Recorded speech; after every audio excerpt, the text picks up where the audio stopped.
Usually we'll try to get the first few points in, and then we'll update it as the days go by. So as we see more analysis, this information could change. But last night we did see a line of severe thunderstorms that moved through the city of New Orleans. This produced tree and limb damage across and power outages across much of the city. Within that line of severe thunderstorms, we did find that an EF0 tornado touched down. This will have max winds of 85 miles an hour. It'll have about a 5-mile long track length and approximately 125 yards. This tornado touched down around 2:05 a.m., somewhere between Claiborne Avenue and Carrollton Avenue in the Uptown area. It tracked east, producing mostly tree damage before arriving near the Amtrak terminal and peeling back a tin roof on one of their large buildings. It then tracked southeast, knocking down branches and trees in the Central Business District. Eventually, it crossed the Mississippi River into Algiers. It knocked down trees and power poles and did some minor roof damage down there before lifting probably near the Naval Support Center around 2:12 a.m. There are other areas of tree and limb damage across the city. This was a really strong to severe line of storms that came through, and that other damage is likely just attributed to that. I do have a couple quick facts for you all. The last time there was a tornado in the city was July 10th, 2019. That was in Vieux-Carré. And then in February 7th, 2017, we had the EF3 tornado that we all probably remember. So this was the 10th tornado to touch down in the city of New Orleans since the year 2000. That's the information I have right now. Do you want to pass it along, or you want to take questions? I'll go ahead. We'll take questions at the end. At the end. I'd like to have, Ramsey Green, a Deputy CEO of Infrastructure for the City of New Orleans, kind of discuss the operational aspect of what's been going on today as far as cleanup. Thanks so much, Colin. Thanks so much, Lauren. Thank you, media, for being here. As you can see, frankly, we're very lucky that the limitation, the impact on human life was what it was, which was very little. All right, at this moment, Entergy, it was a 10,000 outage. 10,000 customers lost power. At this moment in time, we have 1,969 folks still out with power. The bulk of those folks are in Riverbend, Carrollton, right where you're standing, and 700 in Algiers Point.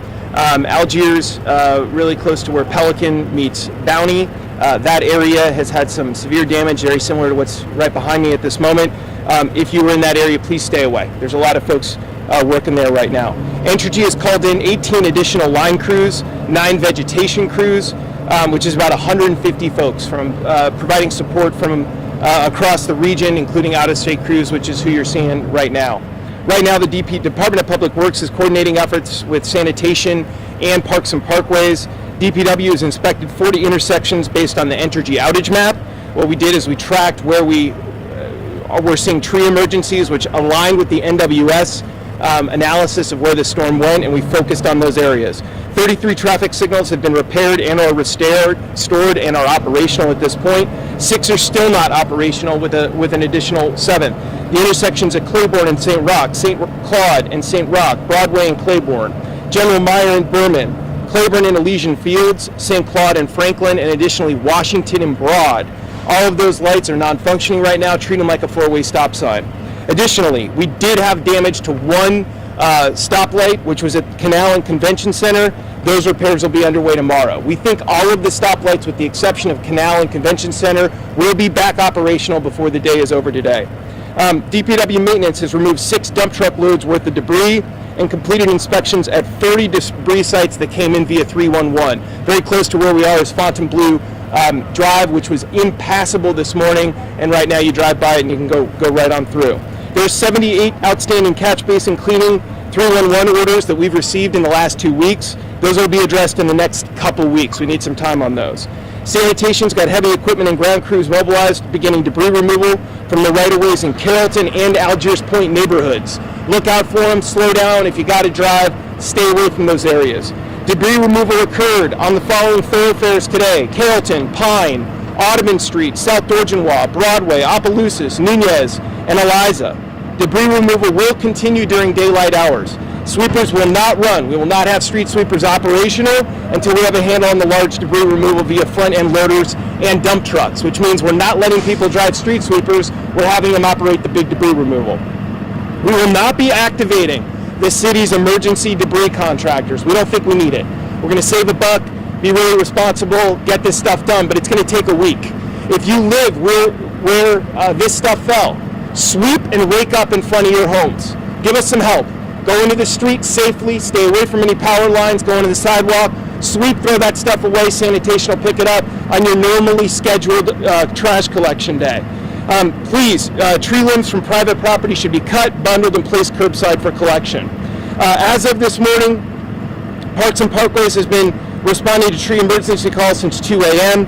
The damage was mostly concentrated where you're standing and at Algiers Point. We've cleared numerous streets and sidewalks, including 16 tree trims and 12 tree removals. We're still working to clear a few remaining hazards and some non-remaining stuff. The biggest thing that we've seen is where you're standing now and on Bounty and Pelican Streets in Algiers. Just one general thing, we've had a heck of a weather for the last 5 weeks. In the month of April, we had 13 inches of rain or so. Normal average in the last 20 years is about 5 inches.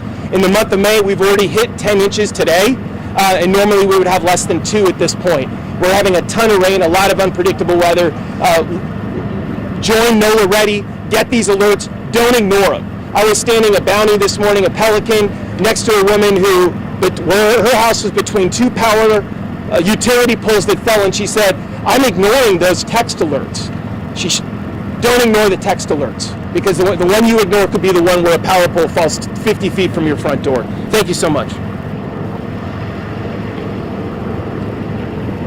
Thanks, Ramsey. We had a lot of coordination starting today at, right after this occurred, starting 2:30, 3 a.m.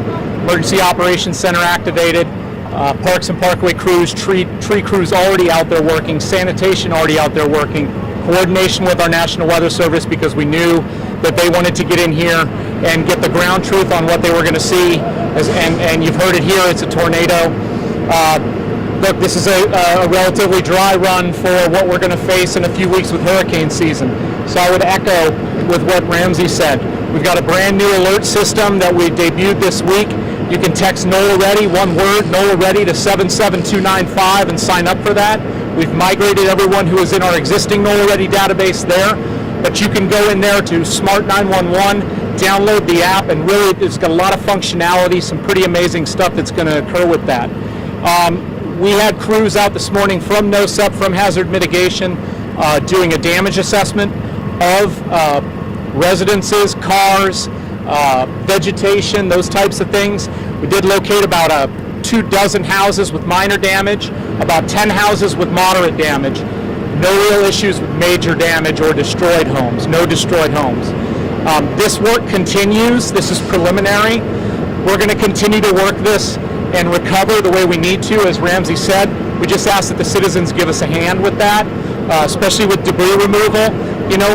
Bag up your stuff, put your larger debris into bundles, have it ready for that second collection day. If you have damage to your residence, document. Take photos, get with your insurance company and start that process. Same thing with your vehicle. If you own a business and you had damage, contact the city's Office of Economic Development for further information. Other than that, that's pretty much where we're at today. We're going to continue to work this, and we'll take any questions that you might have for either of the three of us.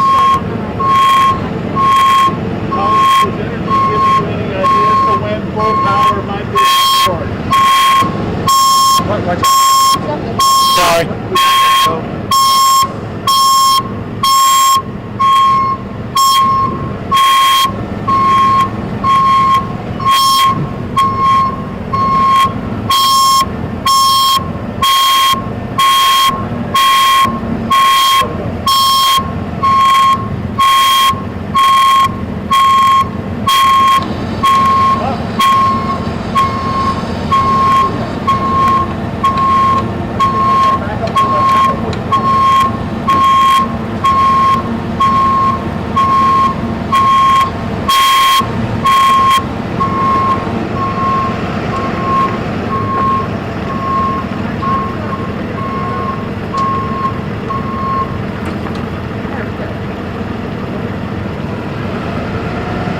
ahead, Rob. Say it again. Is Energy giving you any idea when the transformer is installed? It might be full power in this area.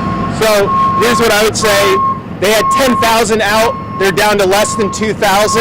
They're moving pretty quickly. They've got 700 customers in Algiers out right now, and that area looks just like what you're seeing here. It's as fast as they can get it done. And really, residents just try and stay away, and they can move as quickly as possible. That's the best I can give you right now. Ron, can you tell us a little bit about the difference in what you see in the area that was in the tornado versus some of the other damage? Yeah, the question was about damage versus the tornado versus the other damage. It was difficult with things being cleaned up. We were looking for a little bit of a path where, one block would have some tree debris and maybe one block wouldn't, which would kind of determine that maybe there was a stronger area of winds in that area. Also, some of the structural damage, you see that more with tornadoes. There was some twisted tin, some different ways that the trees were laying. That was kind of what we were seeing in the tornado area. And we also compare that to radar too. So there's an element of looking at our observations and kind of putting the puzzles together.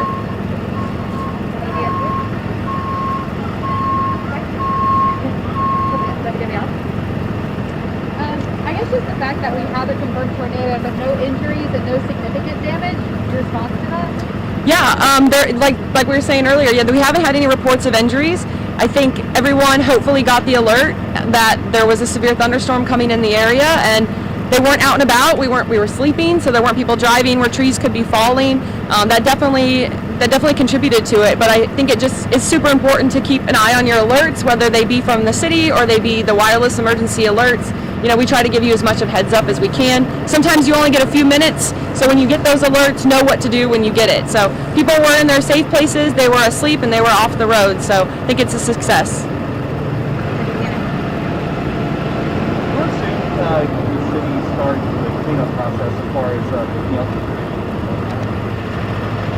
So the question is, how soon can the city start the cleanup? We started.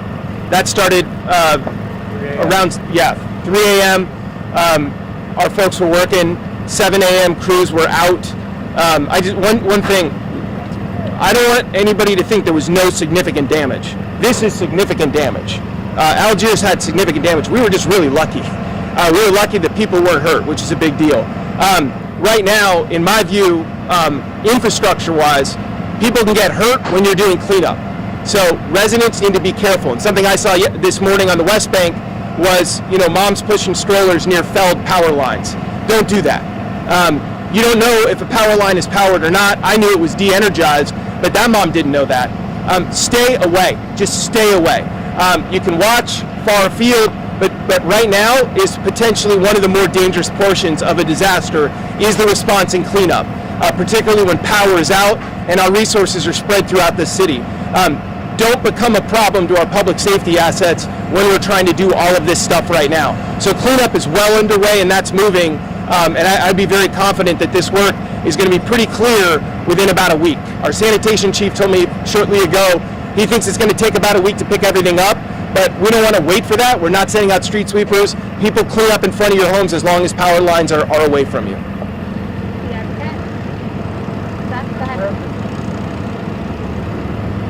We're putting debris out for cleanup. Is this big acre as 4 feet or whatever the bundle size is, or are you going to use it now? Great question, Jeff.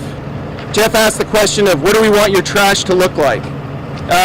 And what we're looking at is residents are reminded to rake and bag loose debris on and around their property for collection by sanitation.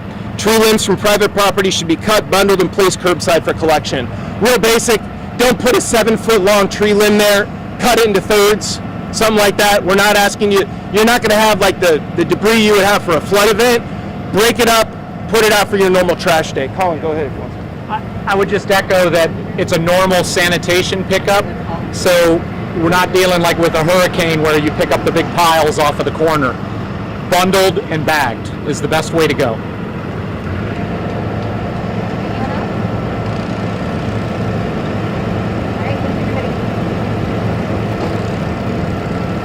Thanks, everybody. Thank you. Is there damage in car? I talked to an Algiers. Is it over?